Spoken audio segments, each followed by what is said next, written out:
అందరికీ నమస్కారం. నా ఛానల్ మొదటిసారి చూస్తున్నట్లయితే దయచేసి సబ్స్క్రైబ్ చేసుకోండి. ఇందులో ఖర్చు ఏమీ లేదు, కష్టం అంతకంటే కాదు. అక్కడ సబ్స్క్రైబ్ అని కనిపిస్తుంది వీడియో దగ్గర. ఆ సబ్స్క్రైబ్ అన్నదాన్ని ముట్టుకోండి చాలు. అలాగే మీ మిత్రులందరికీ కూడా పంపించి ఎక్కువ మంది సబ్స్క్రైబ్ చేసినలా చేయండి. అలాగే నోటిఫికేషన్ కూడా రావాలి అంటే అక్కడ బెల్ ఐకాన్ని టచ్ చేసినట్లయితే మీరు నేను పంపించే ప్రతి వీడియో యొక్క నోటిఫికేషన్ వస్తుంది. అలాగే మీరు నా వీడియో నచ్చినట్లయితే లైక్ చేయండి. ఏదైనా విషయం చెప్పాలనుకుంటే కామెంట్ చేయండి. శ్రీరామ రామ రామేతి రమే రామే మనోరమే సహస్రనామ తత్తుల్యం రామనామ వరాననే.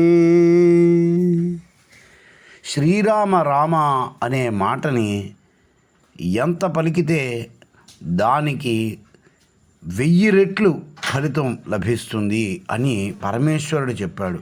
పరమేశ్వరుడి యొక్క రుద్రాంశ సంభూతుడైన హనుమంతుడు ఈ రామనామ జపంతో అమేయ పరాక్రమవంతుడయ్యాడు.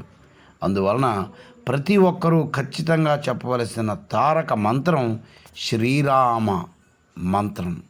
అందువలన మనం ఈరోజు ఫోన్ మాట్లాడేటప్పుడైనా ఎవరైనా పలకరించేటప్పుడైనా ప్రతి ఒక్కరిని జై శ్రీరామ్తో మొదలు పెడదాం. శ్రీరామ్ జై శ్రీరామ్ అని పలంకరింపు అయితే ముగింపుకి రామ్ రామ్ అందాం. ఇది ఉత్తర భారతదేశంలో చాలా కాలంగా ఉన్న అలవాటే. అయితే మనం కూడా అలవాటు చేసుకుందాం, మన శక్తిని మరింత చేసుకుందాం.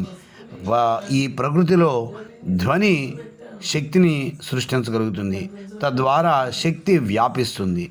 సర్వేభ్యః శ్రీరామానుగ్రహ సిద్ధిరస్తు, రామభక్త హనుమానుగ్రహ సిద్ధిరస్తు. జై శ్రీరామ్, జై శ్రీరామ్, జై జై శ్రీరామ్.